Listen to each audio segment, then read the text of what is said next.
Pemirsa, di tengah prosesi penghormatan terakhir pemakaman pemimpin tertinggi Iran, Ayatollah Ali Khamenei yang dihadiri jutaan pelayat, terselip ketegangan baru antara Amerika Serikat dan Iran.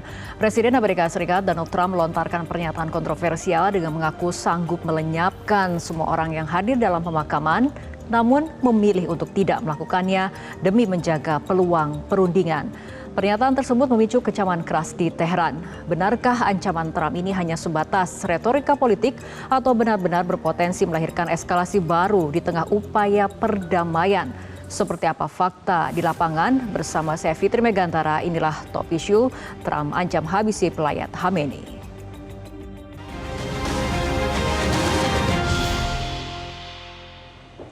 Dan untuk membahas topik untuk kali ini telah hadir di studio Metro TV mantan Dubes Republik Indonesia untuk Iran, Bapak Dian Wiranjurit, dan juga kita akan membahas bersama pakar hukum internasional Profesor Hikmahanto Juwana. Bapak-bapak, terima kasih telah hadir bersama kami di studio Metro TV. Dan juga pemirsa, kita akan berdiskusi melalui sambungan Zoom dengan kandidat Doktor Universitas Internasional Al-Mustafa Iran, Ismail Amin. Namun sebelum membahas lebih mendalam, kita akan simak terlebih dahulu informasi yang satu ini. Pemirsa, Iran memulai prosesi pemakaman mendiang pemimpin tertinggi Said Ayatollah Ali Khamenei hari ini. Peti jenazah Khamenei dan keluarganya diangkut dari ibu kota Teheran menggunakan mobil khusus dan diarak mengelilingi kota-kota di Iran dan Irak. خیلی دوست داشتم در مراسمات حسینی مراسمات اسد آقا شرکت بکنم، قسمت اون نشد. و تنها روزی که تونستیم بیام پیش آقا این شکلی و آقا رو جان فدای ایران دیدیم و ته دلم امید دارم، خوشحالم که حسین مجتبی خامنه‌ای عزیز این پرچم بدن. Dan pemirsa, untuk mengetahui bagaimana kondisi terkini di Iran, saya akan langsung berdiskusi bersama Ismail Amin. Ismail, sampai saat ini bagaimana kondisi dalam rangkaian prosesi pemakaman dari Ali Khamenei ini? Ya Mbak, sebagaimana yang telah diumumkan oleh pihak otoritas Iran, disebutkan bahwa prosesi pemakaman akan berakhir pada pukul 17.00 waktu setempat. Dan pada saat ini saya melakukan live Zoom itu pukul 17.30. Jadi telah dinyatakan berakhir proses rangkaian prosesi pemakaman yang untuk di Tehran. Tapi akan kemudian dilanjutkan di kota-kota lainnya, Amerika Serikat dan Israel. Transisi kepemimpinan juga berjalan lancar dan kita lihat stabilitas masyarakat itu, negara ini betul-betul masih tetap kuat dan utuh. Kita lihat Iran di tengah embargo, di tengah blokade, dan juga di tengah invasi, mereka tetap bisa menggelar sebuah acara yang begitu. Dan muncul pernyataan dari Presiden Amerika Donald Trump yang mengancam para pelayat, dan kita ketahui bagaimana kemudian pemimpin Mojtaba dan juga Arakci juga menjadi target utama dalam daftar incaran intelijen dan juga militer Israel. Ini bagaimana ancaman-ancaman seperti ini direspon oleh para pelayat ataupun warga Iran?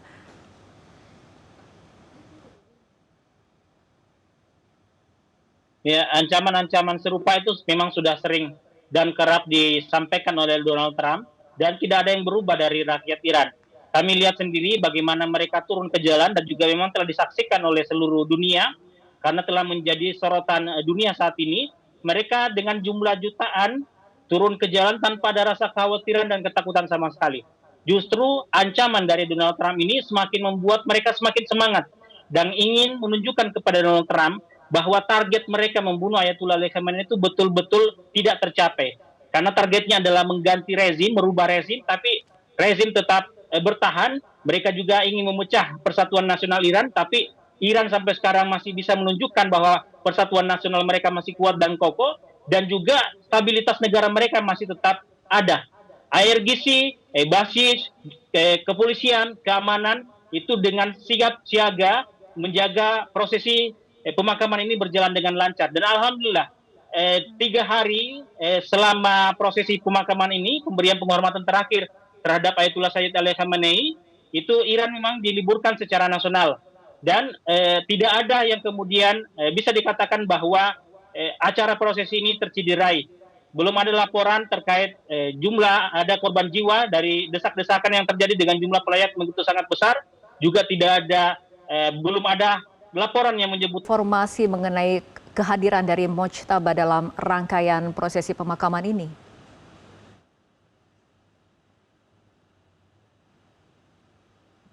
Ya, sampai sekarang dan juga memang kita melihat sampai sekarang belum tampak Ayatullah Mujtaba Khamenei sebagai pemimpin tertinggi Iran di hadapan publik. Namun ketika kami tanyakan langsung juga kepada masyarakat Iran bagaimana tanggapannya dengan ketidakhadiran Ayatullah Mujtaba Khamenei ini, mereka tidak mempersoalkan hal itu. Mereka menganggap bahwa itu adalah demi keamanan dan keselamatan pemimpin tertinggi mereka. Itu tidak mengurangi minat mereka, keinginan mereka, tekad mereka untuk tetap menghadiri prosesi pemakaman ini. Bagi mereka keselamatan dan keamanan pemimpin tertinggi mereka itu jauh lebih penting daripada sekedar mendengarkan pidato atau orasinya di tengah hadapan publik. Oke, baik Ismail, saya akan kembali ke studio terlebih dahulu. Pak Dian, mengenai prosesi pemakaman ini nampaknya tidak hanya sebuah momen untuk berkabung, tapi juga panggung ekspresi politik yang sangat kuat sekali. Betul sekali, karena sekali lagi menyatakan prinsip yang dianut oleh Iran. Bahwa yang namanya kematian itu bukan sesuatu yang harus ditakuti. Apalagi kematian di tangan musuh. Apalagi kematian di tangan kekerasan yang dilakukan musuh secara brutal. Seperti yang dilakukan kepada pemimpin Ayatollah Ali Khamenei ini. Buat saya ekspresi yang disampaikan oleh masyarakat itulah yang kenyataan di lapangan. Yang selama ini banyak tidak diketahui, bukan hanya orang seperti si Trump yang sakit itu, tapi masyarakat dunia pada umumnya nggak tahu, nggak percaya. Makanya sekarang kan Trump baru bilang, tidak disangka ternyata masih dicintai rakyatnya. Ya itulah orang sakit seperti itu mana tahu tentang dunia, dia hanya tahu tentang dunianya. Nah, buat saya sangat menarik bahwa sekarang orang-orang sudah semakin terbuka apa dan siapa itu Iran. Terutama buat kita di Indonesia. Berita-berita tadi, boleh saya kutip tadi ya, yang menyatakan kita akan mengirimkan delegasi. Buat saya itu perkembangan yang bijak, matang, dan waras. Bahwa pada akhirnya kita mau mengedepankan kepentingan nasional dalam tatanan hubungan luar negeri kita. Kenapa? Apakah kita musuhan sama Iran? Kok sampai kita nggak mau mengirimkan delegasi tinggi? Kita mengirimkan seorang dubes yang ada di tempat tugas, itu sangat jauh rankingnya dibandingkan dengan presiden, wakil presiden, ada parlemen, ada DPR, ada Menko, ada menteri, ada wakil menteri, baru duta besar. Nah sekarang kita mengirimkan yang menengah, tinggi, menengah atas. Buat saya itu suatu perkembangan yang luar biasa. Saya juga terkejut, baru beberapa saat yang lalu saya dapat berita ini buat saya, tapi konsekuensinya prosesi sudah berjalan.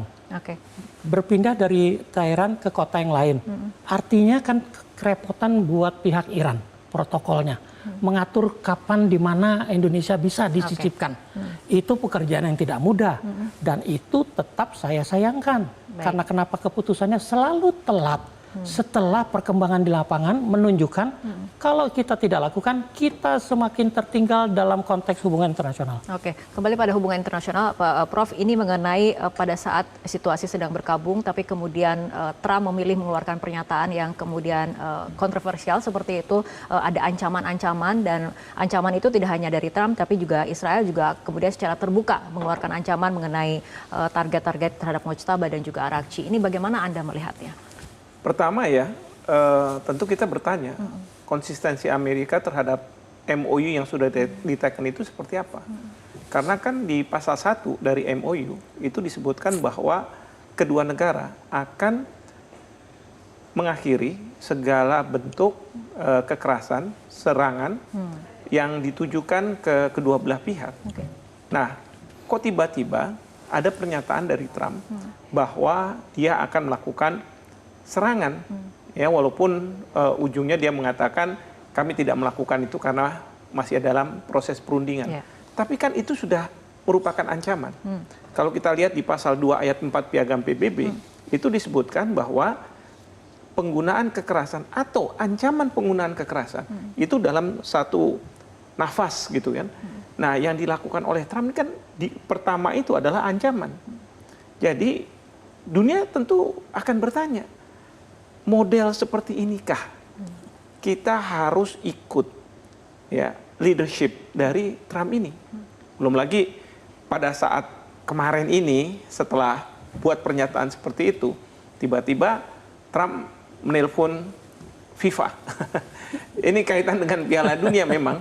Tetapi coba kita lihat bagaimana FIFA akhirnya tunduk dengan apa yang diperintahkan. Dan banyak negara yang melakukan protes. Ini kan sama, bahwa dia berharap dengan ancaman seperti itu, maka Iran akan tunduk. Ternyata apa?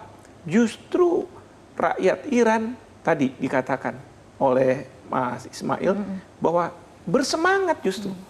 Ini menunjukkan ya, bahwa Iran tidak mudah untuk ditekuk kedaulatannya. Dan ini memberikan inspirasi bagi dunia, termasuk mudah-mudahan Indonesia, bahwa kita tidak mau ditekuk oleh siapapun pihak dari luar negeri terhadap kedaulatan kita. Kita harus tegak mengawal ya sebagaimana Iran melakukan pengawalan. Dan ingat, Ali Khamenei ini pada waktu dia meninggal itu kan masih menjabat sebagai supreme leader yang seharusnya dihormati. Dan ingat juga bahwa Iran bukanlah negara yang memulai perang ini. Kecuali misalnya kalau pada masa lalu Perang Dunia Kedua, agresi dimulai oleh misalnya Jepang, oleh Jerman. Ini tidak. Justru mereka melakukan yang disebut sebagai self-defense. Ya, karena serangan yang menurut Israel, menurut Amerika Serikat, bahwa ini justru self-defense, tapi preemptive self-defense. Ya, wajar. Dan ingat juga bahwa pada saat pemakaman, ini kan banyak orang sipil. Menurut hukum perang, hukum humaniter internasional, serangan terhadap sipil tidak diperkenankan. Baik. Kembali pada rangkaian prosesi pemakaman itu sendiri, Pak Dian.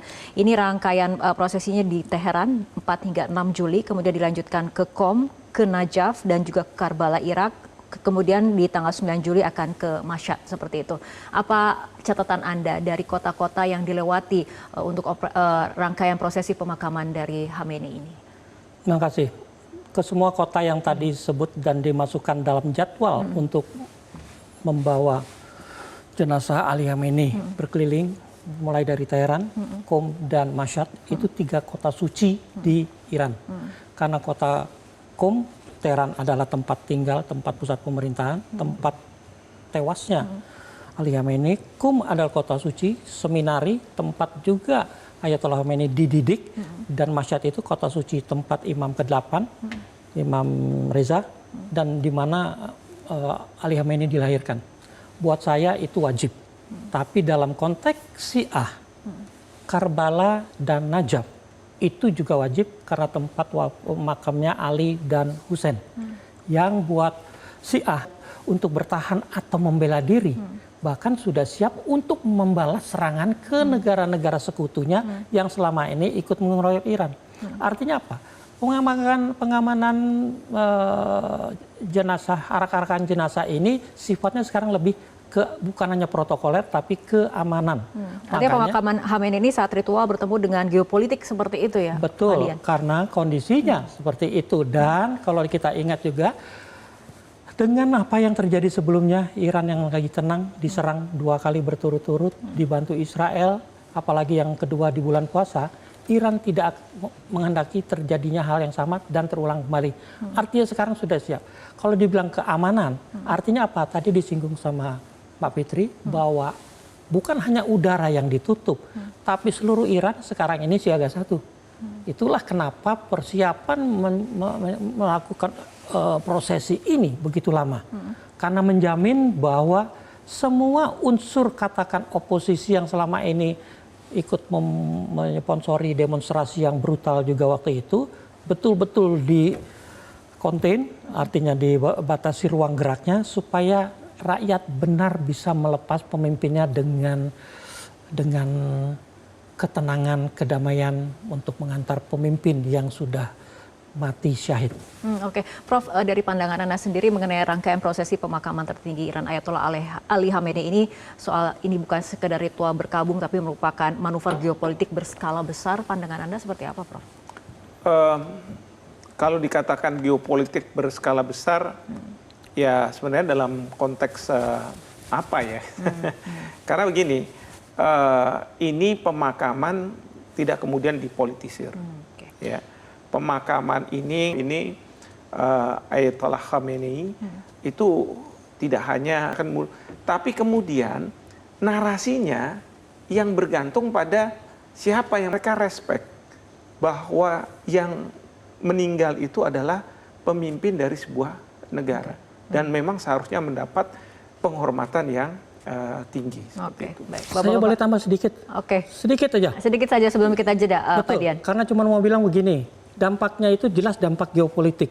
Karena ancaman Trump kalau dilakukan, yang katanya akan memusnahkan semua pelayat. Buat saya, mungkin mudah. Dia kerahkan bom nuklirnya, mungkin baru bisa tuh, musnah tuh rakyat. Tapi akibatnya apa? Semua negara di Timur Tengah yang membela pasti hancur lebur. Israel pasti hancur lebur. Dan kepentingan Amerika dimanapun di dunia pasti jadi sasaran. Dan apakah mau Trump mampu memikirkan sejauh itu? Saya kira orang seperti dia nggak nyampe otaknya. Oke, baik. Bapak, kita akan lanjutkan kembali perbincangan, tapi kita ikuti jeda berikut terlebih dahulu.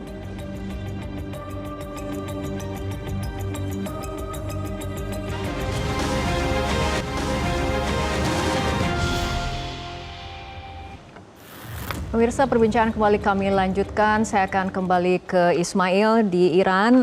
Ismail, mengenai pengamanan di sana sendiri seperti apa dalam rangkaian prosesi? Karena setelah dari Teheran ada beberapa kota yang akan kemudian dilewati oleh arak-arakan dalam rangka prosesi pemakaman dari Ali Khamenei ini. Ya, Mbak Fitri, mungkin memang pelaksanaan prosesi pemakaman ini hanya berlangsung beberapa hari. Tapi proses pengamanannya, persiapan pengamanannya itu sudah dilakukan berbulan-bulan. Jadi inilah alasan mengapa sampai terjadi penundaan sampai selama ini.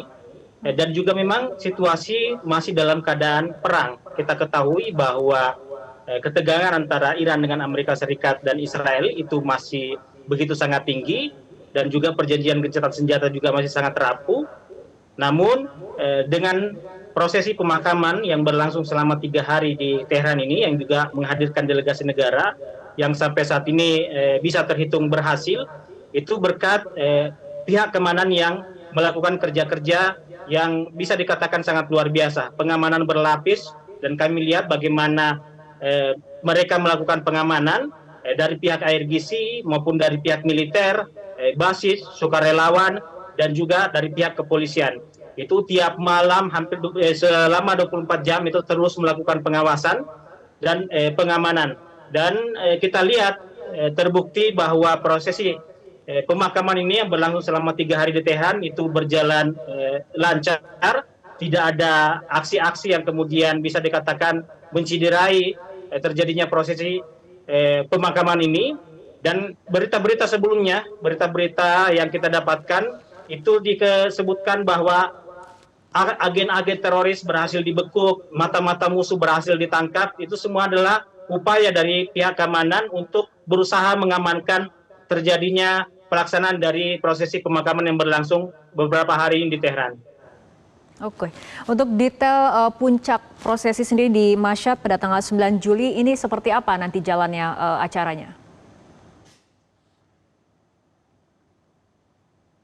Ya, disebutkan setelah dari Najaf dan Karbala, peti jenazah akan diterbangkan ke Mashhad, dan kemudian di Mashhad adalah puncak acara dan merupakan Ayatullah. Pemakaman selesai hingga nanti tanggal 9 Juli, apa yang diharapkan oleh warga Iran usai prosesi ini selesai? Jadi mulai dari awal perang sampai hari ini, harapan masyarakat Iran itu terus mereka ucapkan, terus mereka gaungkan. Bahkan pada hari ini begitu sangat besar suara gaungan itu dengan mereka membawa bendera berwarna merah yang merupakan simbol dalam tradisi masyarakat Iran, bahwa itu adalah bendera penuntutan balas. Jadi mereka menuntut agar kematian Ayatullah Khamenei ini dibalas oleh otoritas Iran. Ini adalah harapan masyarakat Iran, sehingga kemudian pasca pemakaman ini aksi-aksi unjuk rasa, demonstrasi itu tidak berakhir, masih akan terus mereka lakukan. Jadi dari awal perang sampai 100 hari lebih, 126 hari, itu tiap malam warga masyarakat Iran melakukan pawai akbar, melakukan perkumpulan-perkumpulan di titik-titik strategis dan juga melakukan orasi-orasi menyampaikan tuntutan mereka agar kemudian kematian Ayatullah Ali Khamenei dibalas. Mereka menyuarakan bahwa sebenarnya mereka tidak sepakat dengan adanya perundingan. Mereka menginginkan lebih baik mati daripada kemudian mereka terhina dengan terbunuhnya Ayatullah Ali Khamenei. Dari semboyan yang mereka sampaikan bahwa tanah air atau mati. Jadi pilihannya mereka tetap memiliki tanah air mereka atau kemudian mati. Jadi ketika tanah air mereka direbut atau kemudian diambil alih oleh Amerika Serikat atau Iran atau Israel yang telah melakukan agresi, maka mereka lebih memilih untuk mati. Mereka tidak mau tunduk dan memberikan kedaulatan mereka terhadap musuh-musuhnya. Oke, Ismail, tapi kan di satu sisi akan ada pembicaraan teknis ataupun perundingan di Qatar. Nah, ini bagaimana kemudian respon dari warga Iran sendiri terhadap kelanjutan perundingan ini?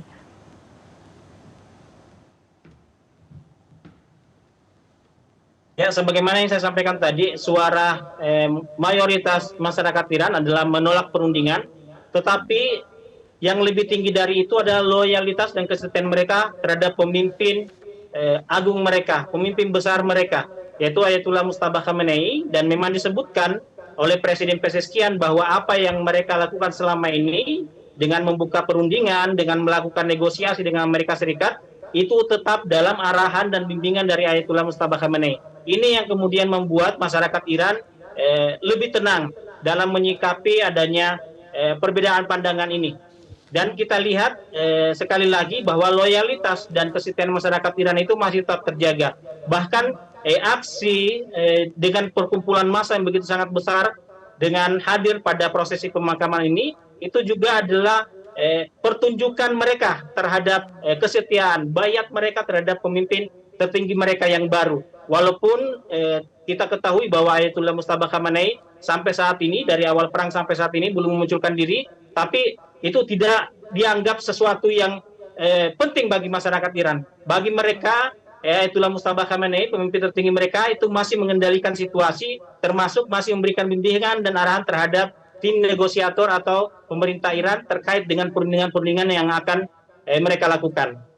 Baik Ismail, saya akan kembali ke studio. Prof, apabila kita lihat dari pernyataan Ismail tadi yang ada langsung di Iran, bagaimana kemudian loyalitas dari warganya terhadap pemimpinnya dalam hal ini Mojtaba Khamenei. Artinya setelah prosesi pemakaman selama sepekan ini, menurut Anda kemana arah Republik Islam Iran ini?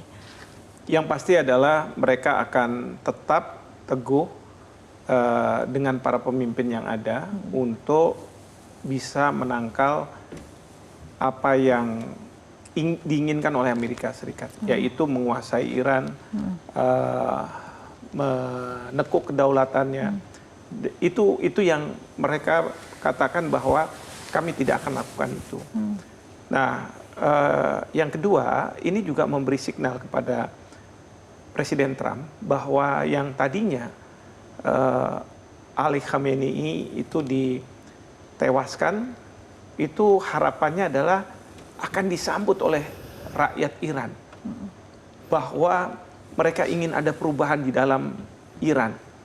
Perubahan mungkin tidak ke Mojtaba Khamenei, tapi ke pemimpin seperti Reza Pahlavi.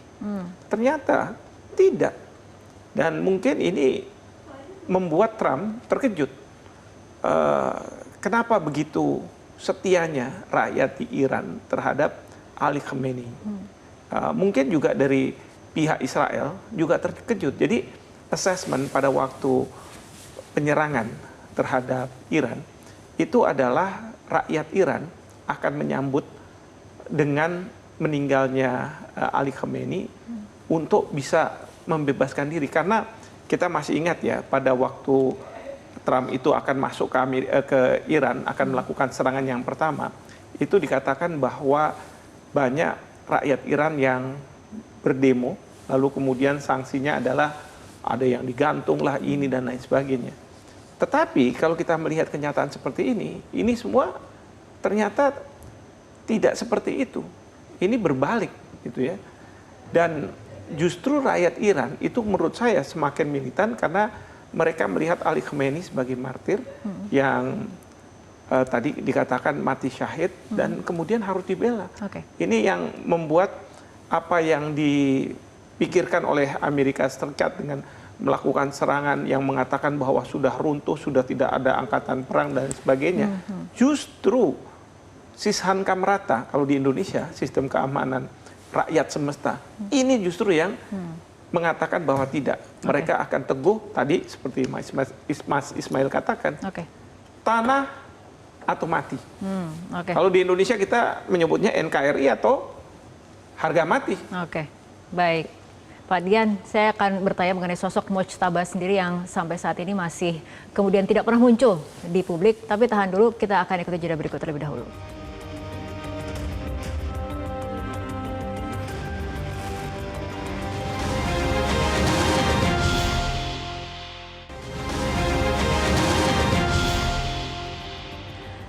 Pemirsa, diskusi kembali kami lanjutkan. Pak Dian, kita dengarkan tadi dari pernyataan Mas Ismail dari Iran, bagaimana kemudian warga Iran memang menunjukkan loyalitas yang tinggi terhadap pemimpinnya Mojtaba. Tapi kita ketahui bagaimana Mojtaba ini sangat minim kemunculannya di ruang publik. Ini juga memunculkan berbagai spekulasi mengenai kondisi maupun kapasitas politiknya, Pak Dian.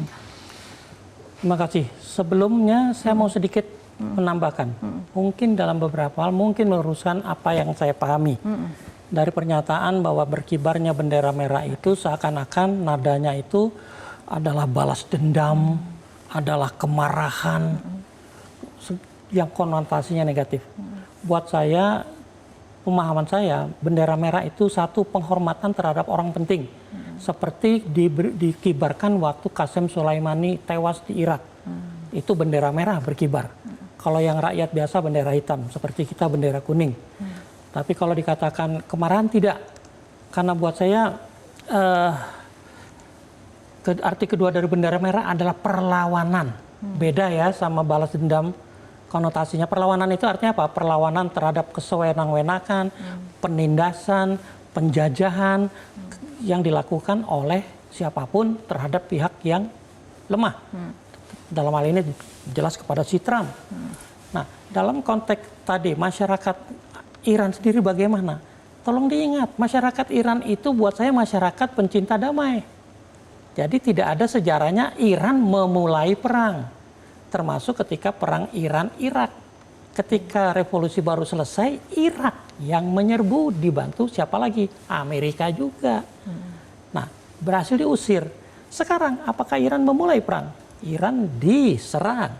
Iran membalas. Dalam konteks membalas itu mungkin orang bayangannya, wah Qasem Soleimani tewas akan dibalas. Kan juga tidak. Balasannya Iran kan tetap terarah. Ke Ali Khamenei juga terarah kepada pangkalan Amerika dan sebagainya.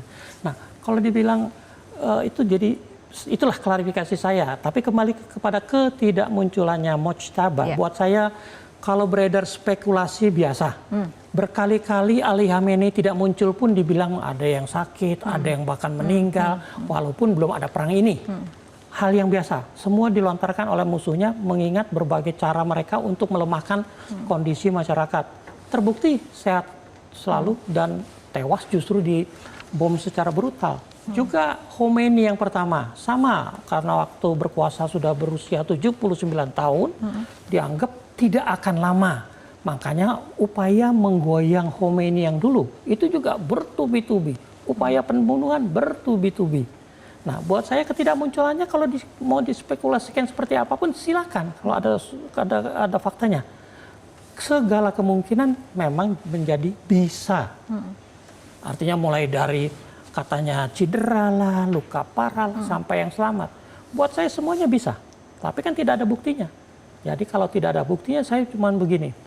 Sejauh ini kan kita bisa melihat fatwa-fatwa Mojtaba tetap keluar dalam rangka mengarahkan tim delegasinya berunding sama Amerika misalnya. Saya kira itu bukan berasal dari tim berunding itu, pasti ada otoritas di atasnya yang memberikan mandat untuk bersikap seperti ini terhadap Amerika. Nah, saya yakin itu masih peranan Mojtaba ada di sana. Bahwa dia dalam keadaan seperti apa, saya nggak mau berprasangka. Jadi kita lihat saja kapan akan muncul. Nah, kalau memang tadi yang dikhawatirkan Mbak Fitri bahwa kalau tidak muncul apa yang akan terjadi?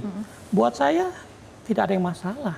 Karena kalau ketidakmunculannya itu katakan memang berakhir dengan tragedi, maaf dengan segala hormat, wafat sekalipun, nggak akan ada pengaruhnya kok dengan kepemimpinan. Artinya akan terjadi fase transisi seperti apa ketika prosesi pemakaman ini sudah selesai, Pak Dian? Setelah prosesi ini, buat saya perundingan tetap akan berlangsung karena itu jadi prioritas, dan prioritas ini buat saya penting. Karena Iran dalam perundingan ini kan punya waktu 60 hari untuk menyelesaikan ini, tapi di dalam 60 hari ini dia diberikan keleluasaan untuk mulai membuka Hormuz,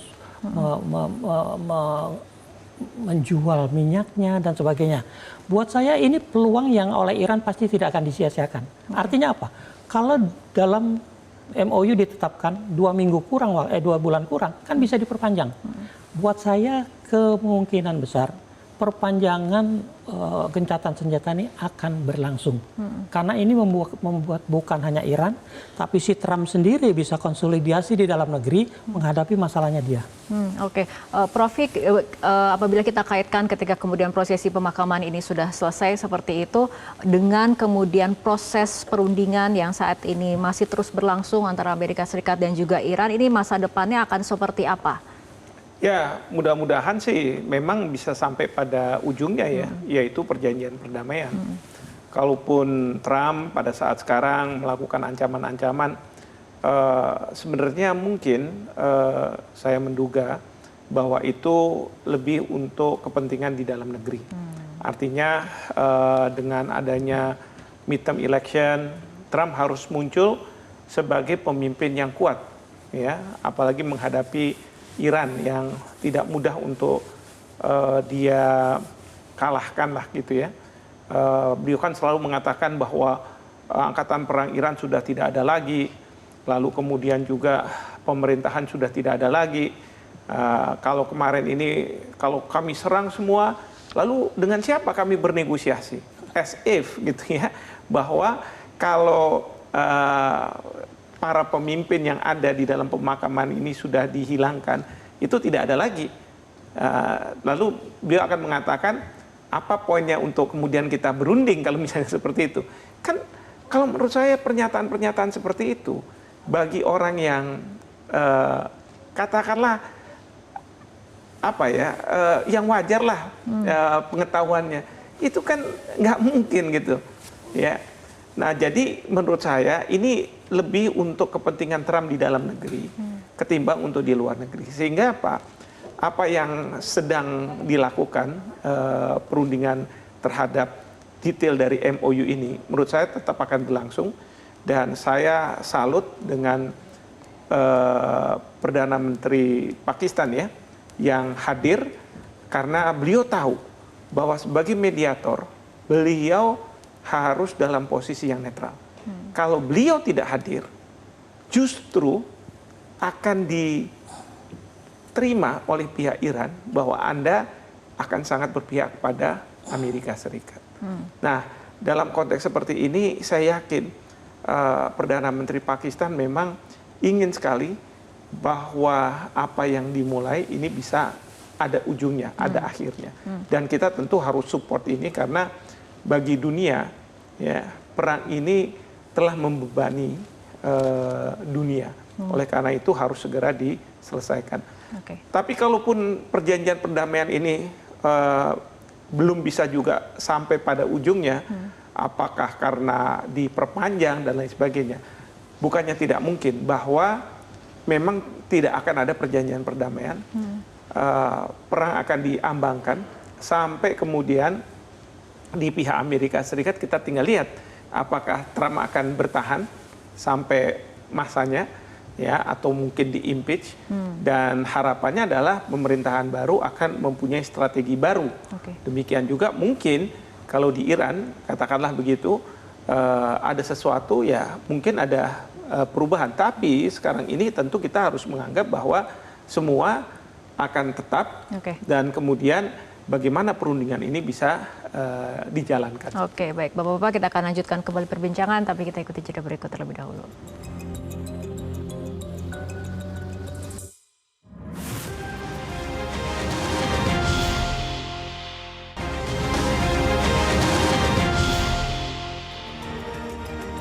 Pemirsa, Pemirsa, perbincangan kembali kami lanjutkan. Ismail, mengenai kembali pada rangkaian prosesi pemakaman dari Ali Khamenei, bagaimana kemudian warga negara Indonesia di Iran ikut serta dalam rangkaian prosesi ini? Ya Mbak Fitri, dari pantauan kami melihat teman-teman WNI, terutama dari kalangan mahasiswa, itu juga turut hadir di dalam pelayatan ini. Mereka menyebutkan bahwa kehadiran mereka itu adalah untuk melihat langsung sebuah prosesi yang dia anggapnya sebagai peristiwa bersejarah. Kami lihat mereka membuat video, menyebarkan foto terkait dengan prosesi pemakaman ini. Karena konsentrasi mahasiswa Indonesia yang ada di Iran itu kebetulan berada di 3 kota besar ini, di Tehran, Qum, dan Mashhad.